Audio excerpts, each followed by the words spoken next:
Hello everyone, मैं ममतेश गुप्ता। आज देखेंगे सी टेट का प्रीवियस पेपर जो हुआ था 31 जनवरी 2021 को। और इस पेपर का हमने एक पार्ट पहले कंप्लीट कर लिया है। अभी तक आपने नहीं देखा है तो इसी वीडियो के डिस्क्रिप्शन में मैंने सी टेट के प्रीवियस पेपर की लिंक डाली हुई है। आप उस लिंक पर क्लिक कर 2014 से 2024 तक के अब तक जितने भी प्रीवियस पेपर हुए हैं उन सभी को भी देख सकते हो और इसका फर्स्ट पार्ट भी देख सकते हो। तो आइए, ये जो प्लेलिस्ट लगी हुई है इनको इनके बारे में मैं बताती हूँ कि ये सभी प्लेलिस्ट मैंने पढ़ाई हैं और एनसीईआरटी को बहुत ज्यादा डिटेल में पढ़ाया है। पहले किसी चैप्टर को कराया, फिर उसके एमसीक्यू कराए, और जितने भी एमसीक्यू कराए हैं वो आपके सी टेट के प्रीवियस पेपर को ध्यान में रखते ही हुए ही मैंने बनाए हैं और समझाई भी है, आपको व्याख्या भी की है। तो आप इन सभी वीडियोस को भी देख सकते हैं, इन सभी प्लेलिस्ट को भी देख सकते हैं। आप मेरा यूट्यूब चैनल ओपन कर ठीक है, प्लेलिस्ट वाले ऑप्शन पर क्लिक कर इन सभी प्लेलिस्ट को देख सकते हैं। 6th 7th और 8th क्लास से ज्यादा आपको बुक्स पढ़ने की जरूरत नहीं है, केवल इन तीनों ही क्लास की बुक पढ़नी है, 6th 7th और 8th क्लास की हिस्ट्री, ज्योग्राफी और पॉलिटिकल साइंस एनसीईआरटी। ठीक है, आइए शुरू करते हैं। क्वेश्चन नंबर 43, कल्पना। अच्छा, हमने 40 तक करा था, 41 से करेंगे अभी हम। क्वेश्चन नंबर 41, दिए गए लक्षणों ए और बी के आधार पर महाद्वीप की पहचान करें। यानी कि ये दो कथन है जो महाद्वीप के विषय में दे रखे हैं और हमें पहचानना है कि किस महाद्वीप की ये विशेषताएं दे रखी है। ए है, यह विश्व का सबसे छोटा महाद्वीप है जो पूरी तरह से दक्षिण गोलार्ध में स्थित है। बी है, इसे द्वीपीय महाद्वीप भी कहा जाता है। तो ये 41 वाला जो आया है ये आया है आपका 6th क्लास की ज्योग्राफी एनसीईआरटी से, चैप्टर नंबर 5 से। उसमें पूरे वर्ल्ड में जितने भी महाद्वीप हैं और जितने भी महासागर हैं वो सभी दे रखे हैं। ठीक है, तो उसमें आप देख सकते हैं, चैप्टर नंबर 5 में दे रखा है इसका पूरा मानचित्र। ऑप्शन है ए दक्षिण अमेरिका, ऑप्शन है बी अफ्रीका, ऑप्शन है सी अंटार्कटिका, ऑप्शन है डी ऑस्ट्रेलिया। तो इसका जो सही आंसर हो जाएगा वो हो जाएगा आपका डी ऑस्ट्रेलिया। आइए नेक्स्ट देखते हैं, क्वेश्चन नंबर 42, सौर मंडल में हम जैसे जैसे सूर्य के दूर जाते हैं, अब वैसे वैसे क्या होता है वो हम देखेंगे। और ये आया है आपका 6th क्लास की ज्योग्राफी एनसीईआरटी से, चैप्टर नंबर 1 से। पहला है ऑप्शन, ग्रहों का आकार क्रमशः से घटता जाता है। ऑप्शन है बी, सूर्य के बहुत नजदीक के ग्रह गैस और तरल ग्रह से बने हुए हैं। देखो ये तो गलत हो गया, जो नजदीक के ग्रह हैं वो गैस और तरल पदार्थों से नहीं बने हैं। वो जो नजदीक के ग्रह हैं वो किससे बने हुए हैं, वो आपके चट्टानों से बने हुए हैं। ठीक है, और जिन्हें पार्थिव ग्रह भी कहते हैं, और जिनमें कौन कौन से आते हैं, बुध आता है, शुक्र आता है, पृथ्वी आती है और मंगल आता है। ठीक है, 4 ग्रह। पहले 4 ग्रह पार्थिव ग्रह हैं या चट्टानी ग्रह भी उनको बोलते हैं। लास्ट के जो 4 हैं, बृहस्पति, शनि, अरुण, वरुण, ये हैं आपके गैसीय ग्रह और जिनको बाह्य ग्रह भी बोलते हैं या तरल पदार्थ से बने ग्रह भी बोलते हैं। ठीक है, तो ये हो जाएगा आपका गलत ऑप्शन। ठीक है, और इसमें ही ऑप्शन में आगे दे रखा है, और सूर्य से बहुत दूर स्थित ग्रह चट्टान से बने होते हैं। ऑप्शन है सी, ग्रहों द्वारा सूर्य के चारों ओर एक परिक्रमा करने की अवधि बढ़ती जाती है। ऑप्शन है डी, ग्रह द्वारा सूर्य के चारों ओर एक परिक्रमा करने की अवधि घटती जाती है। तो 42 का जो सही आंसर हो जाएगा वो हो जाएगा सी। जो सी वाला है वो सही है। इसमें क्या पूछा था, क्वेश्चन में पूछा गया था, सौर सौर मंडल में हम जैसे जैसे सूर्य के दूर जाते हैं, ठीक है, तो ग्रहों द्वारा सूर्य के चारों ओर एक परिक्रमा करने की अवधि जो है वो बढ़ती जाती है। अब वो कैसे बढ़ती जाती है वो हम अभी मैप में एनसीईआरटी में देख लेते हैं। देखो एनसीईआरटी में इमेज दे रखी है, ये है आपका सूर्य और ये सारे आपके ग्रह हैं। ठीक है, अब देखिए जो सूर्य के पास है वो जल्दी सूर्य का चक्कर लगा लेंगे क्योंकि उन्हें कम दूर चलना है। ठीक है, जैसे जैसे सूर्य से दूर होते जाएंगे वैसे वैसे उनका जो चक्कर है वो ज्यादा बड़ा होता चला जाएगा। ठीक है, अब बृहस्पति काफी दिन में चक्कर लगाएगा, उससे ज्यादा चक्कर लगाने में टाइम किसको लगेगा, शनि को, उससे ज्यादा टाइम लगेगा यूरेनस को, फिर नेपच्यून को। ठीक है, यानी कि अरुण और वरुण को। तो जितना ज्यादा दूर होता चले जाएंगे सूर्य से उतना ही ज्यादा चक्कर लगाने में उनको टाइम लगेगा। और मैं आपको बता रही थी कि पहले जो 4 हैं, ये जो 4 हैं कौन कौन से, क्षुद्र ग्रह की पट्टी है ये, और ये किसके बीच है, मंगल और बृहस्पति के बीच है। और इससे पहले पहले वाले जो ग्रह हैं ये पार्थिव ग्रह हैं यानी कि चट्टानों से बने हैं, और ये वाले जो लास्ट के 4 हैं ये आपके गैसीय ग्रह हैं और ये किससे बने हैं, गैसों से बने हैं। ठीक है, आइए नेक्स्ट देखते हैं, क्वेश्चन नंबर 43, कल्पना करें यदि पृथ्वी अपनी अक्षीय समतल की ओर नहीं झुकी होती तो क्या होता, अगर झुकी नहीं होती तो क्या होता। तो देखिए ये आपकी एनसीईआरटी में दे रखा है। क्वेश्चन नंबर 43 वाला जो आया है ये आपका 6th क्लास की ज्योग्राफी चैप्टर नंबर 3 का ये पीडीएफ है। तो देखो इसमें एक दे रखा है प्रदीप्ति व्रत।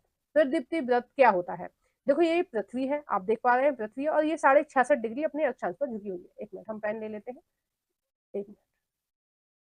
हाँ, तो ये जो इसका अक्ष है, ये कितना झुका हुई है अपने अक्ष पर, ये झुकी हुई है 66.5 डिग्री। ठीक है, 66.5 डिग्री झुकी हुई है, आप देख पा रहे हैं थोड़ी सी झुकी हुई है ना, तो ये कितनी झुकी हुई है? 66.5 डिग्री। अब अगर हम पृथ्वी के दो हिस्से करें, तो ये जो रेखा है ये कैसी होगी? तिरछी, तिरछी आ रही है, ठीक है, क्योंकि झुकी हुई है। लेकिन हमने पृथ्वी पर एक काल्पनिक प्रदीप्ति व्रत बना रखा है, ये आप देख पा रहे हैं। और ये प्रदीप्ति व्रत जो रेखा बना रखी है, ये किस हिसाब से बना रखी है? ये हमने सूर्य की किरणों के हिसाब से बना रखी है, यानी कि एक बार में आधी पृथ्वी पर ही सूर्य की किरणें पड़ती हैं, तो आधी पृथ्वी पर दिन होगा, आधी पृथ्वी पर रात होगी। ठीक है, तो जहां जो पृथ्वी सूर्य के सामने की तरफ रहेगी, ठीक है, जब सूर्य के सामने की तरफ रहेगी तो क्या होगा? दिन होगा, और उसके पीछे वाली तरफ क्या होगा? रात होगा, क्योंकि सूर्य तो फिक्स है, पृथ्वी तो घूम रही है, सूर्य तो फिक्स है। तो सूर्य की जो किरणें हैं वो पृथ्वी के एक साइड ही पड़ती हैं, तो इसलिए हमने क्या कर रखा है? पृथ्वी को दो बराबर भागों में बांट रखा है, जिसको बोलते हैं प्रदीप्ति व्रत। ठीक है, अब देखते हैं इसके संबंध में क्या ऑप्शन इन्होंने दे रखे हैं। ऑप्शन है ए, प्रदीप्ति व्रत और देशांतर रेखाएं एक दूसरे से मिल जाती। ठीक है, अगर झुकी हुई नहीं होती तो क्या होता? प्रदीप्ति व्रत और देशांतर रेखाएं एक दूसरे से मिल जाती। ये बिल्कुल सही है, झुकी है इसलिए ही तो प्रदीप्ति व्रत। देखो, ये मैंने आपको पृथ्वी दिखाई, और ये प्रदीप्ति व्रत वाली रेखा दिखाई, और ये वो रेखा दिखाई जो पृथ्वी पर है, यानी कि इस तरह से है ना, तिरछी रेखा। तो अगर झुकी हुई ना होती, बिल्कुल सीधी होती, तो भाई प्रदीप्ति व्रत भी यही होता, और उसके जो बीच वाली रेखा है वो भी यही होती। ठीक है, प्रदीप्ति व्रत भी यही होता, और देशांतर रेखाएं भी एक दूसरे से क्या होती? मिल जाती, लेकिन अभी नहीं मिली हुई है। ठीक है, नेक्स्ट है प्रदीप्ति व्रत और अक्षीय रेखाएं एक दूसरे से मिल जाती। अब देशांतों की बात तो ठीक है, लेकिन अक्षांश कैसे होते हैं? ऐसे होते हैं, लेटी हुई रेखाएं होती है ना अक्षांश, तो अक्षांश मिलने का तो कोई मतलब है ही नहीं। ऑप्शन है सी, किसी क्षेत्र विशेष में कोई मौसम परिवर्तन नहीं होता। अगर झुकी नहीं होती तो कोई मौसम परिवर्तन नहीं होता, ये बिल्कुल सही है। ठीक है, देखो मौसम परिवर्तन की वजह क्या है? ये पृथ्वी जो झुकी हुई है उसकी वजह से मौसम परिवर्तन है। ठीक है, और पृथ्वी जो अपने ही अक्ष पर घूम रही है उसकी वजह से दिन रात हो रहा है, और मौसम परिवर्तन हो रहा है ये जो सूर्य का चक्कर लगा रही है। यानी कि कई बार एग्जाम में देखो ऐसे पूछा जाता है कि कौन सी जो घटना है वो पृथ्वी के घूर्णन की वजह से हो रही है, कौन सी घटना है जो पृथ्वी के परिभ्रमण की वजह से हो रही है। परिभ्रमण माने सूर्य का चक्कर लगा रही है, कौन सी घटना है सूर्य के चक्कर लगाने की वजह से हो रही है, और कौन सी घटना है सूर्य अपने ही अक्ष पर घूमने की वजह से हो रही है।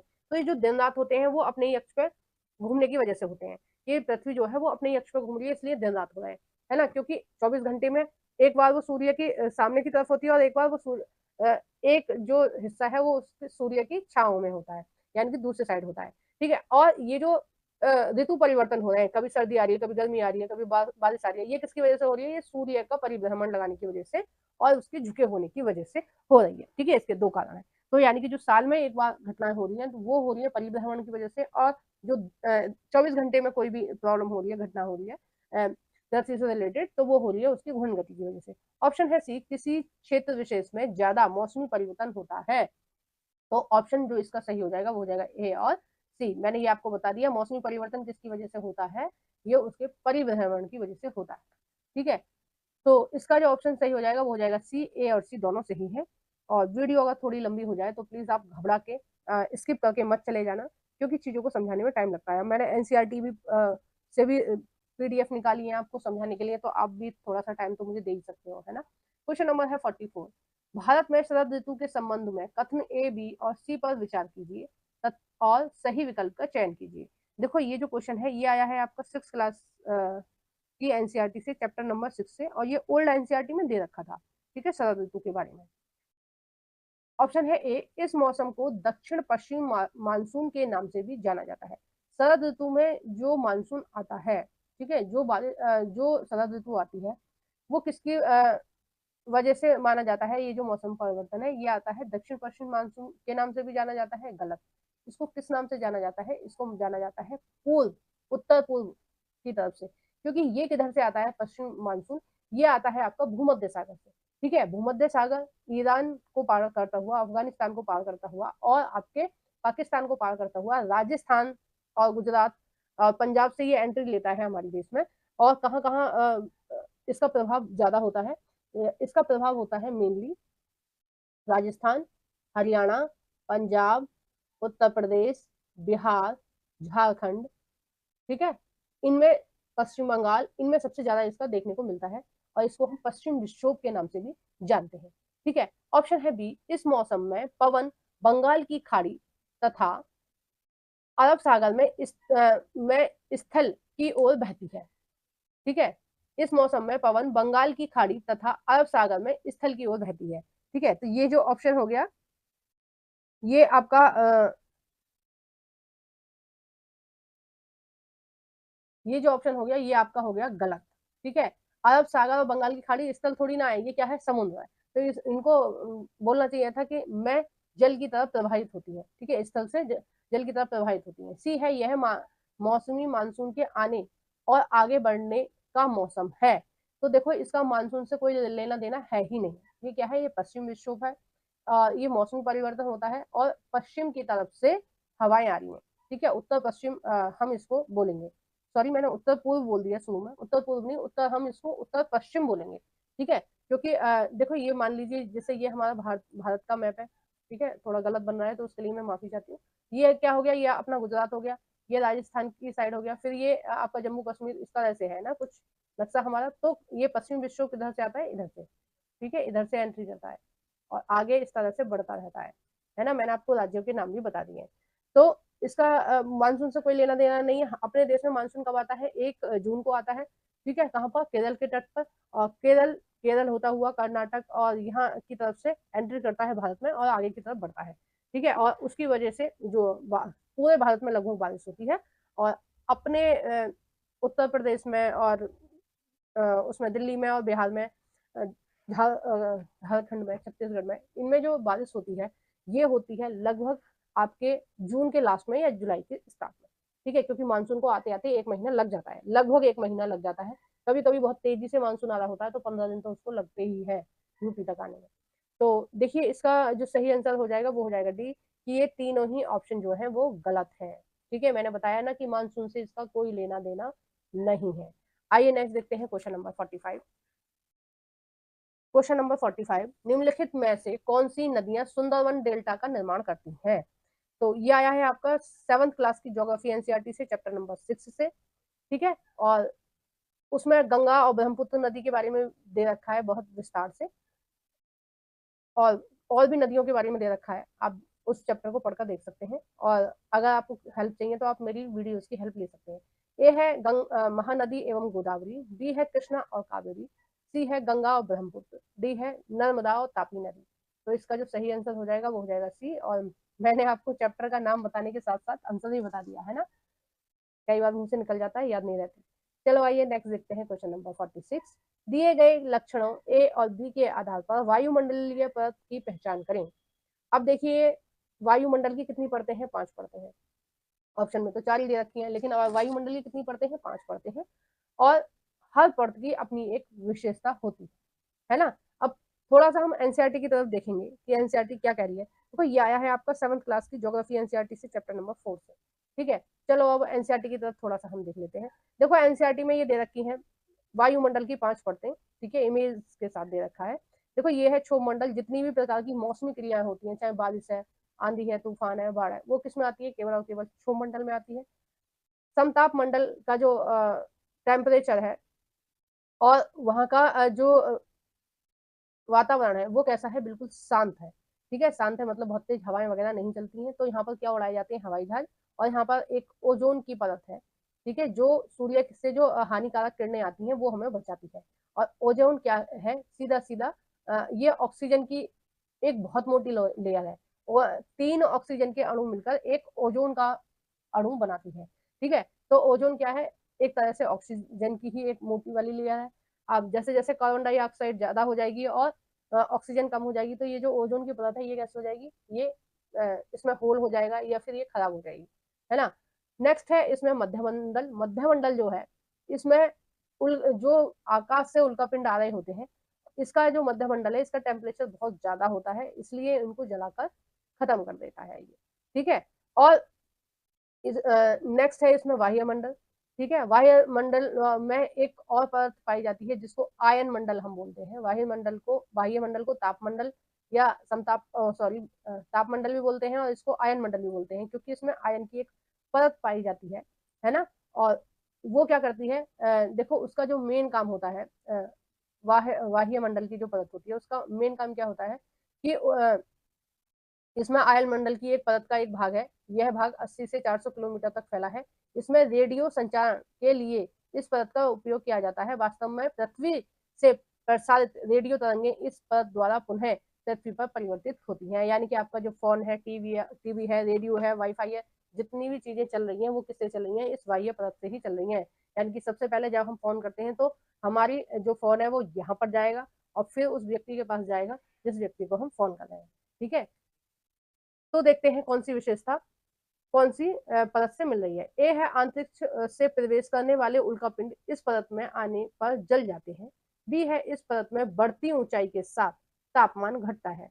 तो इसका सही आंसर कौन सा है आप कमेंट बॉक्स में भी दे सकते हैं जल्दी से। पहला है मध्य मंडल, दूसरा है आपका वाह्य मंडल, तीसरा है क्षोभ मंडल, चौथा है संताप मंडल।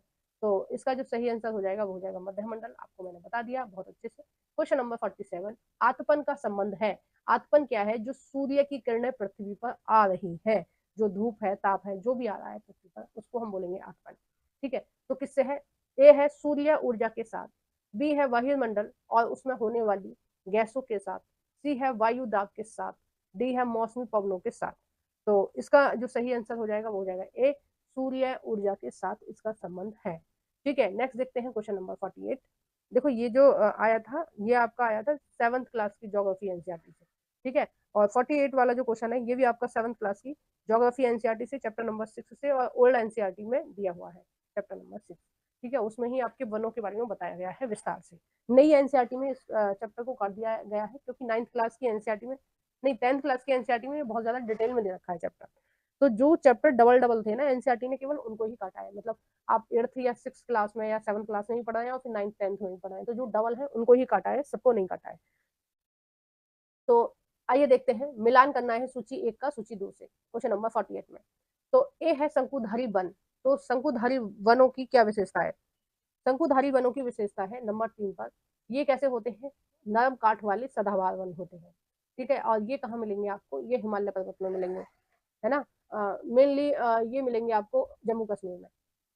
शंकुधारी वन ऐसे होते हैं, जैसे क्रिसमस ट्री आपने देखा है ना, वो शंकुधारी वन का ही उदाहरण है। क्रिसमस ट्री इस तरह से होता है ना, आपने देखा होगा, ग्रीन कलर का। तो ये इसकी पत्तियां इसलिए ऐसी होती है नीचे की तरफ, ताकि बर्फ गिरे या बारिश हो तो पत्तियों से खिसक जाए।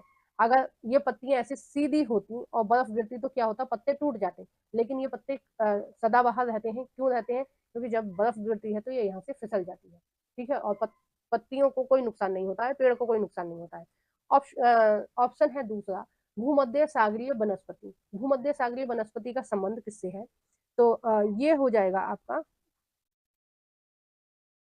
4 से। ठीक है, महाद्वीपियों महाद्वीपों का पश्चिम एवं दक्षिण पश्चिमी किनारा। ठीक है, महाद्वीपों का जो पश्चिम और दक्षिण पश्चिमी किनारा है वो किससे संबंधित है, वो भूमध्य सागरीय वनस्पतियों से संबंधित है। ठीक है, सी है आपका उष्णकटिबंधीय सदाबहार वन। उष्णकटिबंधीय जो सदाबहार वन है उनका संबंध है आपका दृढ़ काठ वाले वृक्ष। ठीक है, और हमारे भारत में ज्यादातर जो पाए जाते हैं वो यही पाए जाते हैं, यानी कि जो इनकी लकड़ी होती है वो ठोस होती है, मजबूत होती है, जिससे फर्नीचर बनाए जाते हैं। दृढ़ काठ माने मजबूत होती है। और नरम काठ वाली लकड़ी किस काम आती है, देखो कागज बनाया जाता है इससे, जो माचिस आप जलाते हो वो माचिस की तिल्लियां बनाई जाती हैं। ठीक है, वो जो लकड़ी की होती हैं, और इससे कागज बनाया जाता है। और इससे जो बैट बॉल खेलते हो ना आप, बल्ला, हॉकी का हॉकी का जो वो होता है खेलने का, वो ये सारी चीजें मतलब बनाई जाती हैं क्योंकि ये हल्की होती है लकड़ी। और दृढ़ काठ वाले से क्या बनाया जाता है, आपका सोफा है, बेड है, पलंग है, किवाड़ है, चौखट है, ये सब। ठीक है, तो इसका नेक्स्ट इसका देखते हैं, शीतोष्ण सदाबहार वन का संबंध किससे है, डी का। तो एक रह गया है, उसी से इसका संबंध होगा महाद्वीपों का पूर्वी किनारा। ठीक है, किससे संबंध है, महाद्वीपों का पूर्वी किनारा। तो इसका जो सही आंसर हो जाएगा वो हो जाएगा 4। ठीक है, आप मिलान कर सकते हैं। 1 मिनट, इसकी लाइट चली गई है, बैटरी लो हो गई है, 1 मिनट जी। नेक्स्ट देखते हैं क्वेश्चन नंबर 49। दिए गए कथनों पर ध्यान दें और उचित विकल्प का चयन करें। कथन है ए, सहारा रेगिस्तान का समय में पूर्णतः हरा भरा मैदान था। सहारा रेगिस्तान पहला कैसे था, हरा भरा स्थान था। कथन है बी, सहारा की गुफाओं से प्राप्त चित्र नदियां, मगर, हाथी, शेर, पशु तथा बकरियां दर्शाते हैं। जब इसको ठीक से देखा, सहारा रेगिस्तान कितने देशों से घिरा है? 11 देशों से घिरा है। कहाँ पर है? अफ्रीका, उत्तरी अफ्रीका में है। ठीक है, और ये एनसीईआरटी के चैप्टर नंबर 7th क्लास की ज्योग्राफी एनसीईआरटी के चैप्टर नंबर 7 में दिया है, और ये 11 देशों से घिरा हुआ है।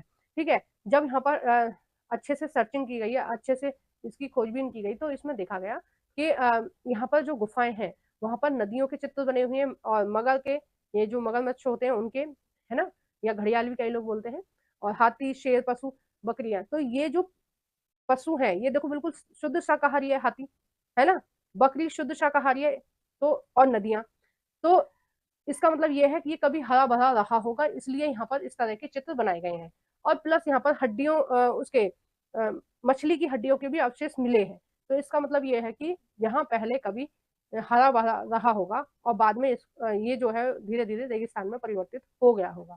ठीक है, तो इसका 49 का जो आपका सही आंसर हो जाएगा वो हो जाएगा ए और बी दोनों सही है। आइए नेक्स्ट देखते हैं क्वेश्चन नंबर 50, और ये इस वीडियो का लास्ट क्वेश्चन रहेगा। क्वेश्चन नंबर 50, डॉल्फिन के बारे में दिए गए ए, बी और सी कथनों पर विचार करें और सही विकल्प का चयन करें।